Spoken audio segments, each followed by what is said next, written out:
Before we kick off this amazing episode, I want to introduce a brand new partnership with Profit Exchange. Profit Exchange is peer-to-peer betting, which means you don't have to pay juice. This will save you over 4%.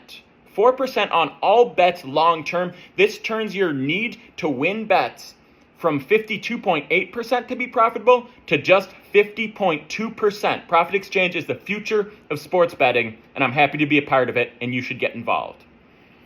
Anyways, I think that steroids should be legal in professional sports, mainly the NFL, but especially the MLB as well. I think that would be great to see. It doesn't seem extremely popular in the NBA. I don't even know if they test them in the NBA at this point, but I would just like to see people be at their best. And I've heard about this untested league. I think it's called Limitless or something catchy like that. And I think that's a great direction. I think there's going to be more and more people that want to compete in that league, want to see what they're truly capable of. And I think it's great for the sport. The same way we don't go to see natural bodybuilding events. We go to see who's Mr. Olympia. People know that C-Bum, Chris Bumstead, I believe, is Mr. Olympia. And they know that he's on steroids. And they love his body. And they put calendars of him on their bed. And they look at him every night before bed. Some of us do, at least. And no one knows who the world champion bodybuilder in the natural fitness realm is. So I think that there should be steroids legalized. Unfortunately, we are a ways from that happening at this point, I believe. So I think that there is a better alternative available. I shouldn't say better alternative. I think that this is a almost as good alternative. It just requires a little bit more sacrifice than sticking a needle in your body every once in a while and getting your blood work done. But in the NFL offseason, during weight training, and maybe even during OTAs and training camp, I don't think the players should remain in dorms. They should be in prison in between their workouts, and for just most of their life, they should be in prison, because that's where the most testosterone is produced. When you're on edge, when you are in a survival of the fittest scenario, then your body is naturally producing more testosterone. And that is effectively what any steroid, any anabolic steroid does, is it produces more testosterone. It allows you to build more muscle. I mean, look at all the guys in prison that are so jacked, and you wonder, how are they getting this jacked on the prison diet, which presumably isn't ideal? They're not hitting their macros. They're not getting the same nutrition that a bodybuilder or a professional athlete would get at their peak. But these guys are still producing just incredible bodies, some of the best bodies I've ever seen. And it's because of all the extra testosterone that they're producing, because they're always on edge. Now, I know it's not ideal for players to be able to be put in a maximum security prison in a place where they could get shanked at any moment. I know that you're going to lose players, and some players would opt out because they don't want that possibility. I understand that there's some difficulties with this, so I've thought of some alternatives as well. You could have guys, for instance, you could just make it open season in the dorms during training camp, for instance, or just have the players live together and understand that 3 players are going to get at least beaten up. I don't want to say that anyone has to lose their life over this fitness program, but knowing that some people are going to get beaten up is going to create that similar atmosphere, that similar survival of the fittest. Because when you're training for the NFL, you know that your safety is on the line. It's dependent on how much you build your body up. You build that armor around you, and you avoid getting injured when you take these hard hits, and you have that ability to run into and collide with other high-speed, like elite athletes. So there's motivation there, but it's less than the motivation someone would have for a fight. When you're training for MMA and you're training to not get literally knocked unconscious by another man, you're training harder. Now let's take that up another level. Let's have the ability that any one of your teammates, or maybe you even do cross training with another team. You bring another team in, so you repeat that ability to create factions and build friends and groups in which you survive, buddy system, that sort of thing that you have in prison. I've never been. I'm making some assumptions, but if you build that atmosphere, then you're going to be able to reproduce that same level of testosterone output that you desire, that you're trying to build through this system.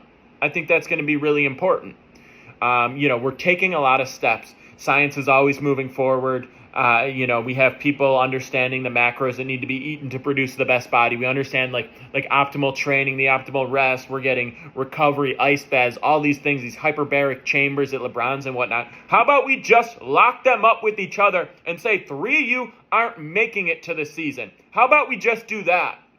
Is it worth it? Sure, we can divide them we can have linemen in one group. We can have linebackers and running backs and that sort of, weight limit in another group. We can divide it up so a kicker isn't the first to go every single time, so we don't have a new kicker every season across the board. We can do that. We can be reasonable about the way in which we imprison every NFL player throughout their off-season training program. It doesn't have to be some crazy, wacky idea. It can just be a simple thing where everyone knows that their life is at risk, so their bodies react and they produce more testosterone and they build better bodies. I want better bodies in the NFL. I want Aaron Donald to look like a kicker. That's what the future should be. I'm sick of J.J. Watt, T.J. Watt being outliers. I want everyone to be quadzilla out there. I want huge bodies. I want them slamming into each other. I don't even know if pads are going to be needed. That's what I want to see, and I think that's what most NFL fans want to see. That's what we've been missing in the NFL. You know, we have some good things going on, some good storylines. Like, for instance, Patrick Mahomes trying to fix his voice throughout the season. We have things like that we care about. We have the Bills trying to get a Super Bowl. That's important. We just don't have big enough bodies, and I think that's one of the biggest issues that's facing the league in this current time. I also think that players should be allowed to gamble. I think that would be more important. Now, I'm not saying we need some situation in which they gamble against each other and you know that people are throwing games, people are fixing games. I don't want that. Nobody wants that. It's happening, but we want to avoid it. You know, we know for a fact that refs are in on the fix in certain situations, that the league is trying to influence games. The league is trying to rig games. They're pushing certain narratives, so outcomes aren't always made fairly. But if you allowed players to bet on their own props, that would be amazing. You take your over on carries. You take your over on yards. You take your over on tackles, on sacks, whatever. How is that impacting the game in a negative way? People will say maybe they're more selfish or whatever.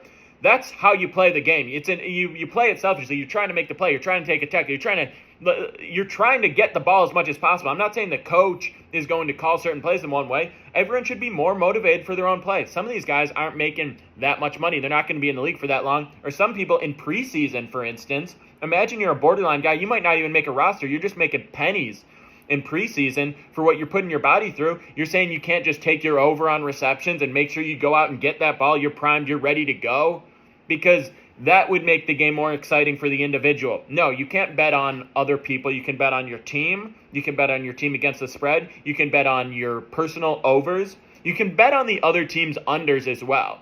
If I'm a linebacker and I took the under on rushing yards for the other team or for one of the running backs on the other team, I'm that much more motivated to go make that tackle. There's nothing wrong with that. People try to act like, gambling in a game that you're in on is wrong. No, it's not. Not when it's causing you to be further incentivized to do the thing you're already paid to do, the thing we already want to see you do. And then we don't have to worry too much about players' contracts as much. Say you want to be able to stack more players on your team and the QB needs to take a contract cut. Well, the QB can just nuke his MVP odds. He can nuke his over on passing yards game to game, season-wide. And now he just built in incentives into his contract that didn't previously exist. You know, we have people getting caught gambling, like college athletes getting caught gambling, and that is just so pathetic, so embarrassing. You know how easy it would be for a player to just arrange for him to throw it? And I'm not saying this is good. This is the opposite of what I was just talking about. But you know how easy it would be for a college player who's about to be an insurance salesman. You know, he's not going to play professionally after this, and he has an opportunity to take his under on rebounds or points in a game.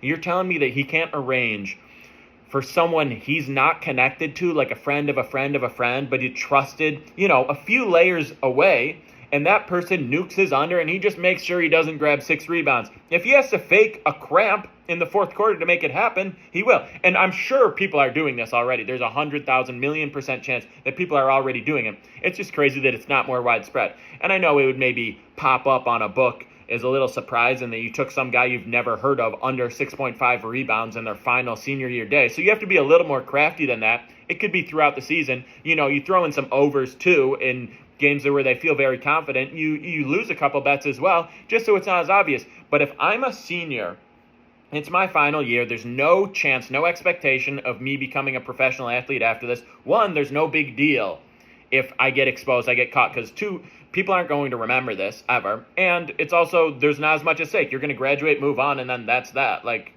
if they get exposed, okay, what now? What's the NCAA going to do? You're gone. You're out of their jurisdiction. So I think if I'm a senior in college sports, I am going to personally throw a lot of player props on myself to make sure that I got paid and my time in the NCAA was worth it. I'm talking people that aren't making NIL money. I'm talking mid-major people that are just getting a degree and moving on, and they're not freak athletes, and they're not going on to bigger things. They're about to get a normal job. Why not get, $50, $100, $250,000 buckle down before you go move on for this? It's so easy. It's actually embarrassing if you're not doing it.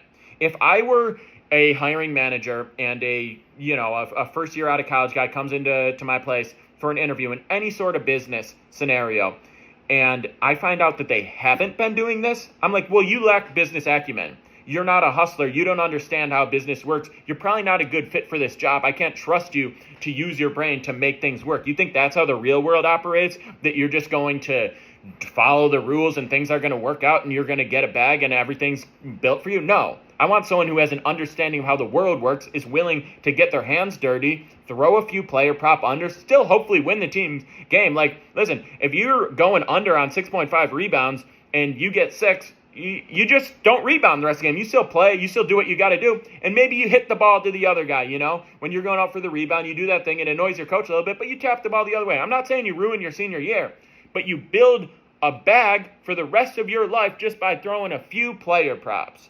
I'm begging you, college athletes, listen to me. Work with me even. And get that money. You deserve it. And we deserve to see you get it.